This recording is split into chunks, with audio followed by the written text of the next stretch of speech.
memory ko noong 1979 sa Channel 9, hindi libre ang lunch namin. Kanya-kanyang kain yun.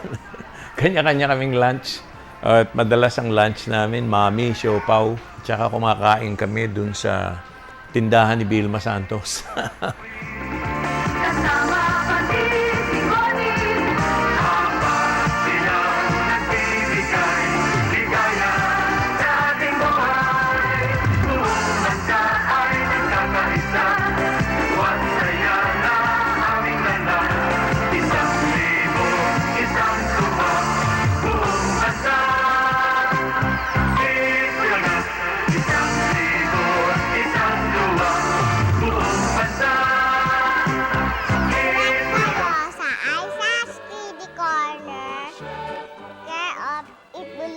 Channel 9, Broadcast City, Capitol Hills, Quezon City. Erase. Sumulat kayo sa Aisa's Kiddie Corner, Keot, Itbulaga, Channel 9, Celebrity, Sport Plaza, Capitol Hills, Quezon City. Pasok. Huwag kayong aalis, babalik kami.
Tanghali po mga kaibigan.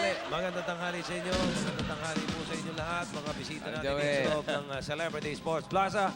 At magandang tanghali po sa mga nanonood sa kanilang mga tahanan. Doon po sa mga hindi pa nakakaalam na mga let's say galing sa bakasyon, nasa Celebrity Sports Plaza na ho ang Itbulaga araw-araw. Grand Ballroom. 10 years kami sa Channel 9 at enjoy kami. Nilulook forward namin everyday yun. Tapos lumipat kami sa Celebrity Sports Plaza. Sa tabi lang ng Channel 9 yun actually. Tapos lumipat na kami sa ABS-CBN Studios talaga. Doon sa, ngayon ang tawag nila Dolphy Theater. Pero studio nung araw.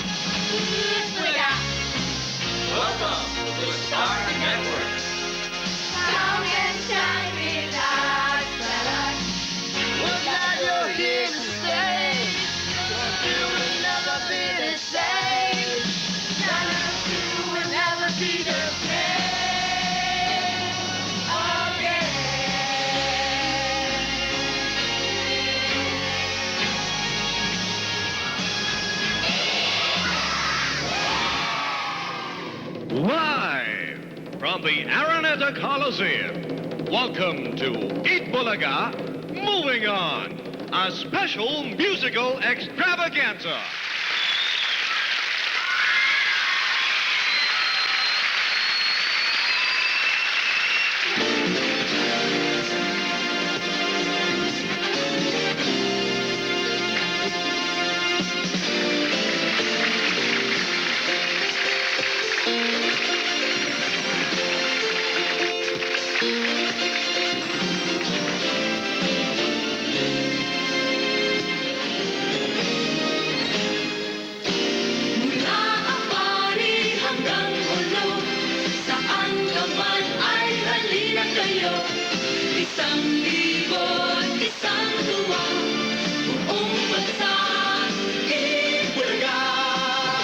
Hindi ko makakalimutan na sa ABS-CBN pa kami.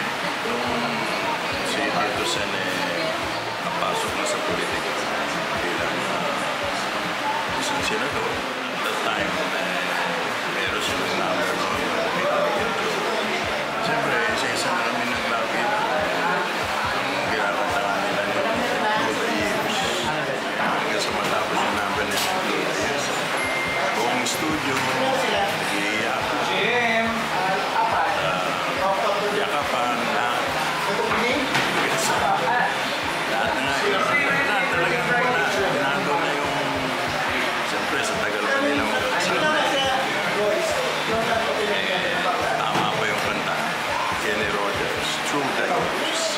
naalala ko yung Studio One ng ABS pa noon. Kasi doon ako nag-umpisa. Kaya naalala ko yun, wala pang kitchen, walang CR, ang CR sa labas. Ang tubig namin, yung jug, ganon lang yung jug. Tapos nasa gilid ka lang talaga ng stage. Tsaka ilang piraso lang kami noon. Kaya hindi ko siyempre makakalimutan din yun. Kasi doon talaga ako nag-umpisa. Kasi noon sa OK Ka Ferry ko talaga ako nag-start. Till kinuha nga ako ng Bulaga for Bulagaan. Nag-start ako as pinch hitter, tapos naging regular sa Bulagaan, till ginawa nila akong host ng 1991. Sa isang lamesa kami, tawanan kami ng tawanan, kwentuhan. Tapos doon ako natuto na makinig or magbasa ng dyaryo at saka makinig ng balita. Kasi biglang magtatanong sila Joey, tapos nagpagalitan kami pag wala kaming alam sa current events. Doon kami naturuan talaga kami nila Joey at saka nila Vic. Tsaka hindi ko makakalimutan yun kasi pinapromise ako ni Tito Sen nung nag-host na ako na dapat daw, wag ako malilate, tsaka dapat mauna ako parati sa studio. So nagkakaroon kami ng postahan, sino sa aming dalawa mauuna. Kaya hanggang ngayon dala-dala ko yun, lagi akong first honor. Ayun, mga 5.5 to 6 years ata kami sa ABS. Tapos lumipat na kami dito sa GMA.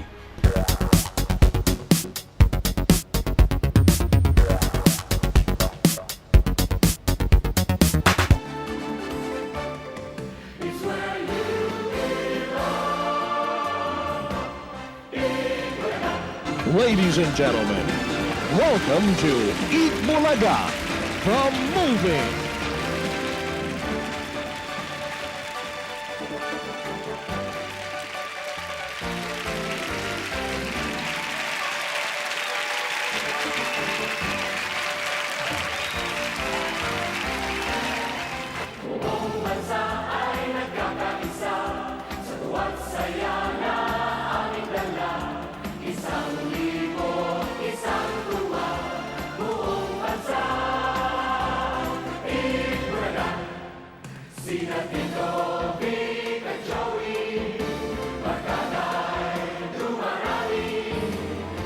At so far, ang Eat Bulaga nakaka-7 presidents na.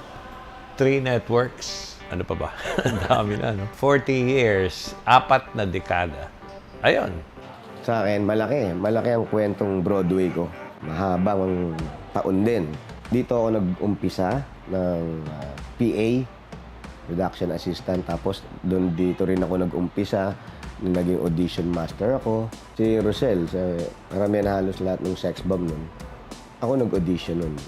Yung sex bomb contest, ako may hawak ng portion na yun. Yan, si Rosel, yung mga kasama niya, ibang mga dancer pa dati na ngayon, sikat na rin ng mga dancer. Mr. Pogi kasi, sa akin din, kami nila Mon Nazareno.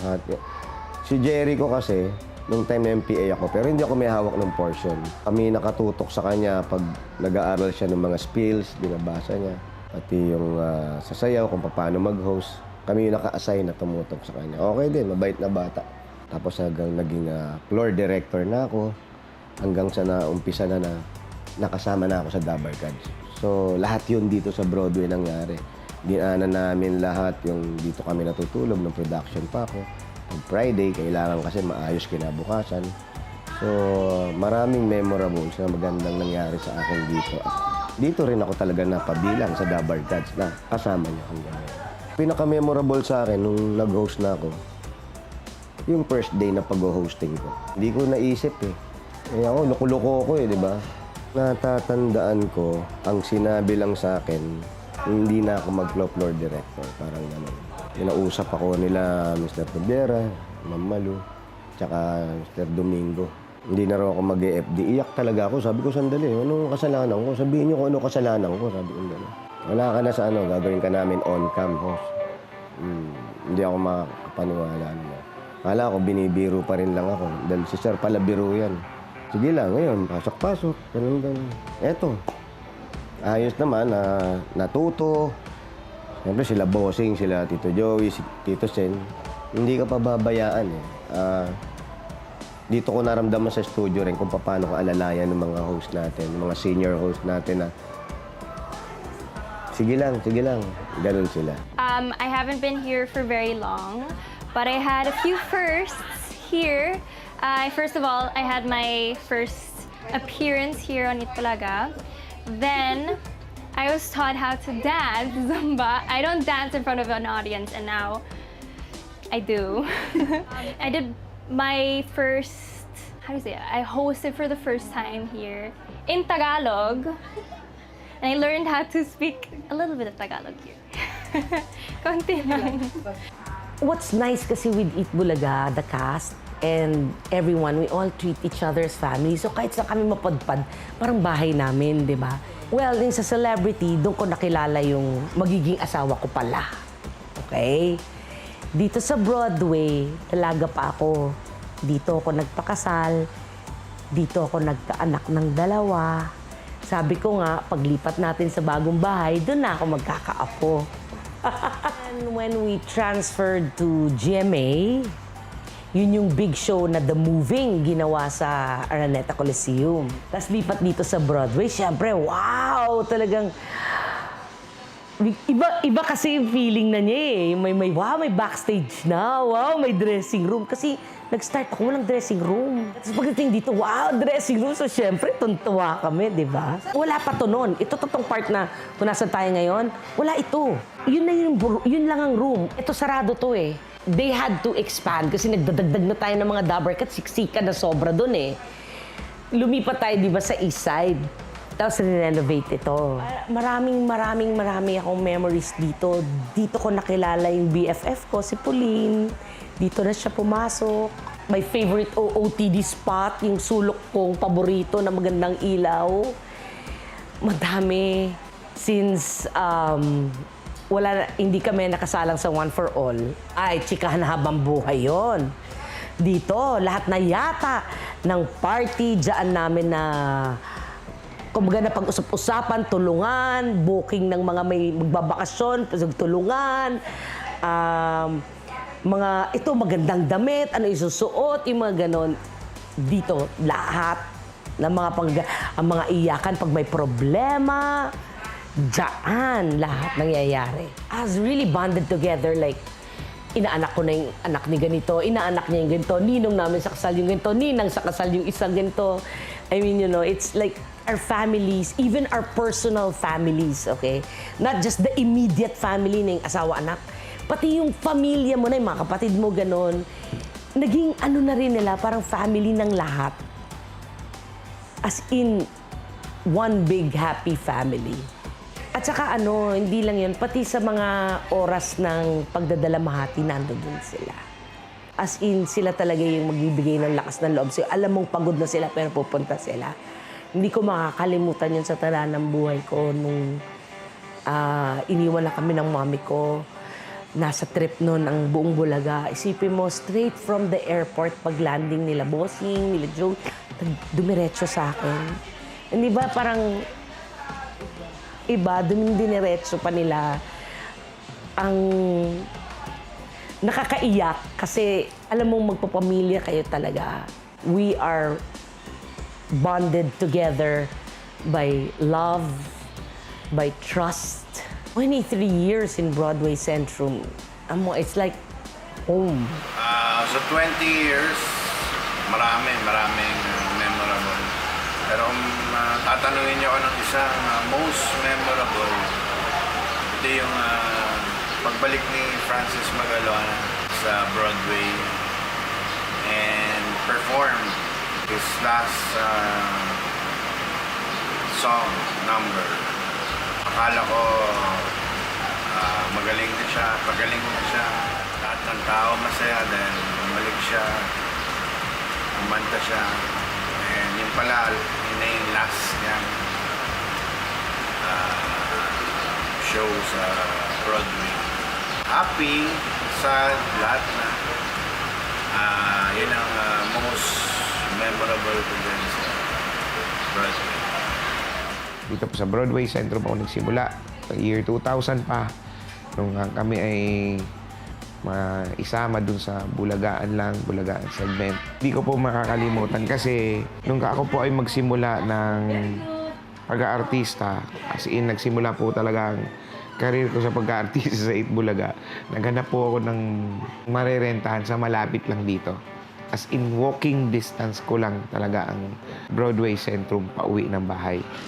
223 steps pauwi ng apartment. Ngayon po, hindi na siya nakakapin. Malayo. Malayo na. So, maraming magagandang experiences. May yung mga nakasama ko rito na tulad ni Francis M, dito ko nakasama, yung mga nawala, yung mga bagong dumating. Yun ang mga good experience. Yung mga iba-ibang karakter na dito pinanganak si Blackie Lou, si Arwana, Lolo, Lola namin ni Jose. Alam mo, kaya minsan pag walang Itbulaga, ang namimiss ko sa Itbulaga yung lunchtime, sabay-sabay kami kumain. Kahit anong ulam, basta sabay-sabay kami kumakain. Host, at ang napakaganda nun yung kwentuhan, biruan, kwentuhan ng mga latest, kwentuhan ng mga chismis, yung mga, ay, alam mo ba, si ano, mga ganyan. Pero yun po ang pinakamaganda na, pinaka-root ng samahan namin, yung sabay-sabay kami kumakain. Tapos lumalabas kami sa TV na masaya lang, masaya lang kami, papasaya ng mga tao. At the same time, masaya rin kami sa ginagawa namin. Ang dami kong memories dito. Simula sa Gorgonio Magalpok, lahat yan naakyat ko na. Pati bubong yata yung Broadway, naakyat ko na. Bago pa magka-traffic diva, nauna na ako dyan bumababa sa kalye, lahat ng klaseng sasakyan na angkasan ko na. Well, masaya dahil isang kwarto lang talaga kami mga hosts. Lalo pag yung mga luma ng host. Mga baguhan, syempre naiilang pa dito muna. Pero kami doon talaga kami sa kabila. Masaya, ang daming memories dito sa Broadway. Kain syempre, araw-araw, lokohan, biruan. Syempre, alam mo na, lagi akong ano dyan, bida, paglokohan. Ako pinagkukwentuhan. Harap-harapan. Ang most memorable moment sa Broadway, siguro yung nag-audience tayo na Bulaga pa more scrapin ko yung sarili ko sa leg at sa battle kasi I think wala ko naman nakagawa tsaka ginawa namin yun ng mga artist talagang sumapit ako sa sarili ko tapos sa iyo panoorin sa YouTube. Actually, parang una yata, nag-guest lang ako. Naglaro ako ng Jackpot and Poy. Tapos nanalo po ako. At panalo talaga ako. Kasi after nung araw na yon, after nung laro, kinausap ako ni na Ma'am Jen. After, I think, 2 weeks yata, nag-start na ako. First day ko na sa Bulaga, sa Broadway. Bilang pinch hitter for Pia Guanyo, who was about to give birth at that time. So, ka-age ko po si Brooklyn. Daming memories actually kasi sa totoo lang, hindi rin naman alam ng mga tao na gusto kong kumanta. Gusto ko talaga kumanta. Ano daw? Kasi sa Bulaga, di ba, talagang ilalabas nila lahat. Gawin mo lahat para sa mga tao. Yun. Maraming masasayang ala-ala. Dito na buong mga friendship. Ayan. Sino bang unang-una ko naging friend ay si Tita Ruby. Kasi si Piano naka-leave. Tapos si Kuya Ryan, si Poleng na magli-leave na rin kasi parang manganganak na rin yata siya nun. Dito, kumapal ng todo ang pagbumuka ko. Sa production number, yung Dabar Cuds Goals, parang kabago-bago ko. Salang agad ng Dabar Cuds Goals kasi anniversary agad ng Bulaga. Ang hirap! Pero alam mo yun yung parang, hindi kasi ako ganun ka-competitive, pero natuto ako maging competitive dahil lahat ng tao, para sa inyo to, para sa inyo to. okay, sige, I will do this for you. Dahil gusto ko kayong mapasaya, okay, pasasayahin ko kayo. Ano ang pinaka-memorable dito? Kasi ilang beses ako nag-audition talaga dito sa Itbulaga. Yung una, sa Sex Bomb, hindi ako natanggap. Hindi ko rin sure kung bakit. Tapos yung second, ito na, ang EB Babes, ayun. Ever since pa talaga, nung bata pa lang ako, fan na talaga ako ng Itbulaga. Kaya syempre pangarap ko makatungtong sa entablado ng Itbulaga. Kaya nung unang nag-audition ako dito, sa lobby pa lang yun ng Broadway, sobrang saya na talaga ako. At alam mo yung pakiramdam na parang, wow, fulfillment dahil feeling ko yung mga artista, pag naapakan ko na yung mga inaapakan ng mga artista, nasayawan ko yung stage ng mga sinasayaw ng mga artista, ng mga idol ko, feeling ko artista na ako noon. And hanggang sa naging regular, hanggang sa nanalo kami, naging in-house dancer ako, and hanggang sa na-promote ako, yun yung mga hindi ko makakalimutan talaga sa Broadway Centrum. At saka, bukod pa doon, yung nagdibo ako kasi sa dami-dami ng EB Babes, isa ako sa nabigyan ng chance na magdibo dito sa Itbulaga. So, yun yung mga hindi ko makakalimutan dito sa Broadway. Tapos nagkasama sa aming buong family ko. Yes, that's it. Inabutan ko pa yung Broadway prior to the renovation. Nakailang facelift na kasi itong host room namin, tapos yung studio namin. So, inabutan ko pa siya na talagang in its very raw and original form. So, lumipat pa tayo sa kabila. Oo, lumipat pa tayo dun sa studio ni Kuya Germs for a while kasi nire-renovate ito. Ako siguro ang pinaka hindi ko makakalimutan is going every day and making chika. Oo. So, hindi lang yun sa Broadway, kahit saan.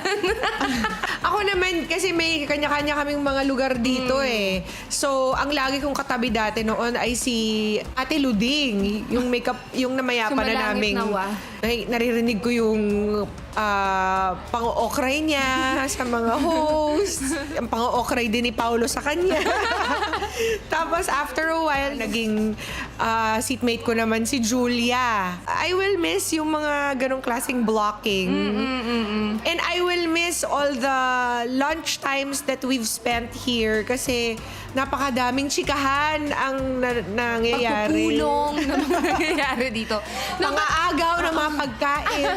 More than anything, si Broadway is an oldie but a goodie. Para siya talagang bahay namin. Kaya, parang no matter how it looks, it feels like home. Kasi most of us, minsan, tapos na yung show or even before the show starts, if we have to kill time, we'll kill time here. Imbes na pumunta ka sa hotel lugar, or sa coffee shop. Dito talaga. Kasi dito, komportableng. At masarap ang kape. At libre. But then again, kahit ano namang itsura nito at kahit anong meron ngayon na wala noon, it doesn't matter because this will always feel like home to us. Oo nga eh. Baka manibago kami ng todo pag lumipat na kami kasi... Baka hindi na kami bagay doon. Ito kasing Broadway sa akin, parang since nag-start ako mag-guest sa Itbulaga, parang ito rin yung kinalakihan ko eh. Itong Broadway sa akin, parang second home. Sa araw-araw na ginawa ng Diyos for the past 4 years na yata ako. Ano ko na to eh. Parang, kumbaga sa bahay, kabisado ko na lahat. I mean, from saan ako pupwesto, saan ako kakain, saan ako chichill. Tapos paglabas ng studio, alam mo yung parang very homey siya, very bahay siya sa akin. Karamihan sa scenes ng Kalye Serie halos dito naganap. Naging isang malaking set yung Broadway para sa Kalye Serie. And isa yun sa mga pinaka-memorable sa akin kasi ang galing ng mga twist kung paano nagawa yung mga nagawa namin during Kalye Serie days dito sa Broadway. From rooftop hanggang sa basement, sa pinakababa, nakapag-shoot kami, nakapag-Kalye Serie kami doon. I mean, na-utilize talaga yung Broadway ng husto, ng Itbulaga. Dito ako natuto mag-host talaga, big time. As in, hindi naman ako host talaga. Nag-start ako, actor talaga tayo eh. Pero parang dito ko na tutunan kung paano maging komportable sa harap ng camera. Kung paano ka magiging your unique self, yung totoong sarili mo in front of the television viewers and Dabbercats audience. Na mas na-conquer ko yung fear of parang insecurity ko sa sarili ko kasi nga pag andyan na, nag-roll na yung camera, pag narinig mo na yung Itbulaga theme song, ang nafe-feel ko lang lagi every time na narinig ko yun is parang pwede ako maging ako dito sa show na to. So mas natutunan ko maging totoo sa sarili dito sa Broadway. Kwentong Bulaga, syempre unang-una kong tungtong dito sa Broadway nung nag-audition ako. Dito kami nag-audition doon sa floor, tapos nakatungtong na rin ako sa backstage noon. Tapos nakita ko pa si Riza May. Nag-dub smash pa kami. Sinihiling ko lang nung mga panahon na yun na sana makabalik pa ako, syempre. Kasi syempre audition yun. At ayun, nandito pa naman ako. So, ayun. Nung pagbalik ko, hindi, nagbarangay na kasi ako agad pagbalik ko. So parang first na tungtong ko ulit after na makapasok na ako dito sa Bulaga, yung sa Aldab na. Yung merong Bulaga pa more, yung naka-blue ako na gown. So parang super excited din ako. Nagulat ako kasi yung first na labas ko is yung sa performance na. So nagulat ako na maraming tao, di ba? Ang sung ako. Pero syempre, na-overwhelm ako nun kasi karamihan na nasa studio, no, puro Aldab fans. So parang tuwan-tuwa ako na finally, nakalabas ako sa stage ng Broadway, tapos nakita ko yung mga tao. Tapos, ayun, ano pa ba, yung mga nangyari sa Aldab, karamihan naman ng mga ginawa sa amin ni Lola ni Dora, dito rin sa Broadway nangyari. Meron sa parking, meron sa dito, sa backstage, yung plywood, tapos sa stage din.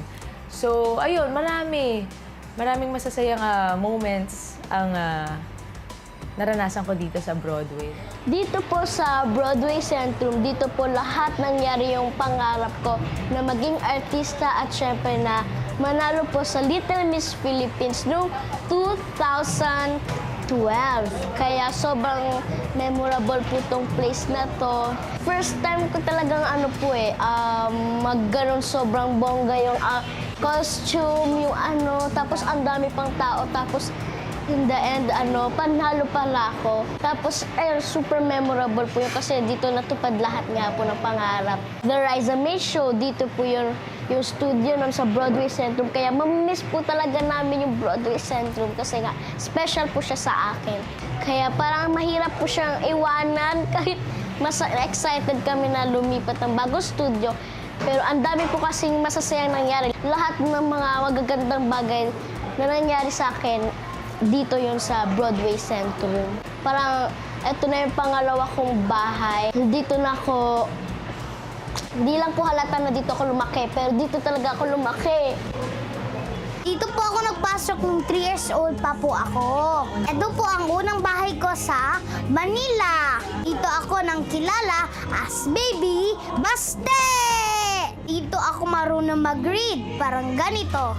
Ang barangay natin ngayong ay Barangay Maharlika, Quezon City. Diba parang ganon? Marunong na ako mag-read.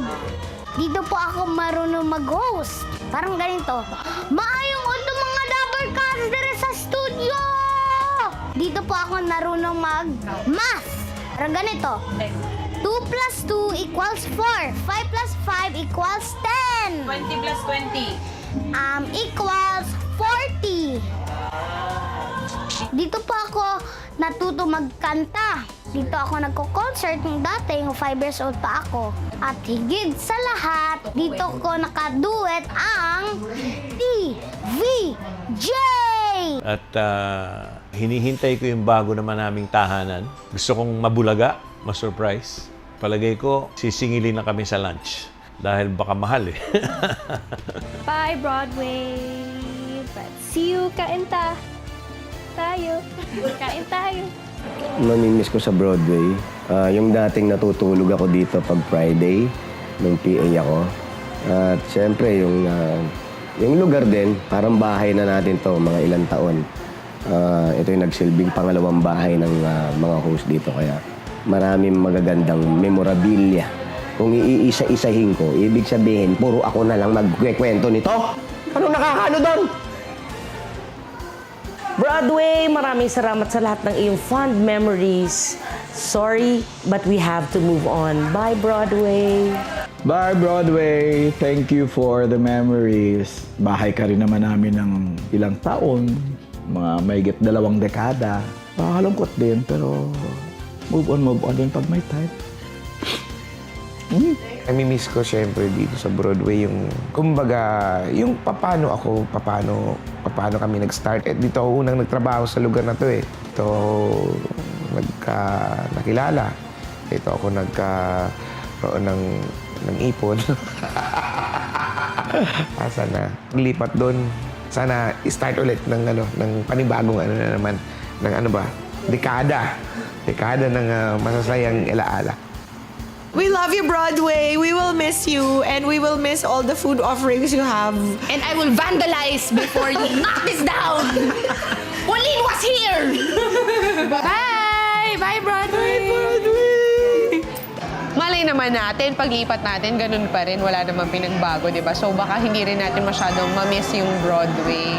Mamiss lang natin kasi dito nag-umpisa. Dito nabuo. For me, dito nabuo yung friendship ko with the Dabarkads. Yun. Bye, Broadway, and thank you very much from the bottom of my heart. Nalulungkot ako kahit na sinasabi ko nga na kahit 3 years pa lang ako dito, nasasad na ako na iiwan na natin ng Broadway Centrum. Paano pa kaya yung iba na as in 23 years na araw-araw dito pumapasok tapos biglang lilipat na lang. Pero okay lang yun talaga. Kailangan sa life, kailangan mag-move on. Hindi tayo pwedeng manatili sa isang lugar lamang para syempre marami pa tayong ma-explore in life. So ayun, sana samahan niyo po kami sa bagong studio at gumawa tayo ng maraming magandang memories. Ang baho. Naiyak ako. Bye, Broadway! Joke. Special naman the Broadway, so I'm gonna hug. Special? TD area, I'm gonna miss you. Hug you. Ito lang po kasaya dito. Bye, thank you po. Mamimiss ko po Broadway. Hang salamat, Broadway Centrum. Halos 7,200 na tanghalian na ang pinagsaluhan natin sa Broadway Centrum. Ngayong December 8, welcome kayo sa aming bagong tahanan. Mas marami pa tayong tanghalian pagsasamahan. Correct.